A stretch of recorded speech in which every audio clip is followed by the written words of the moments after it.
During the last few small moving zones, there's going to be a few players left, meaning that you're most likely going to have to fight opponents on your own without any picks. So, you absolutely need materials, man, and an abundance of them to be able to just build and defend yourself against whatever offensive measures they use. So if you run out, you're left out in the open with nothing but your bloom and raw aim to save you. Okay guys, so our final note is to always keep track of the bus fare of the division that you're in. The bus fare can be pesky, and it's important to always aim for placement points that will at least cancel out your bus fare. Set these at your minimum placement goal for every game. And with time, you're going to be much better at consistently, placing and dominating the end game where it truly matters.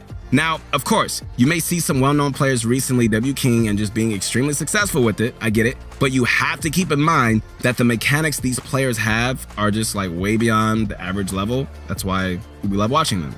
And furthermore, it's not every single game they play like that either. They play tons of games daily where they die in the mid-game or early game as well. Only few are the ones that you see on YouTube and in their highlights, right? So don't be fooled by people's one-hit wonders, okay? And aim for consistency and long-term improvement.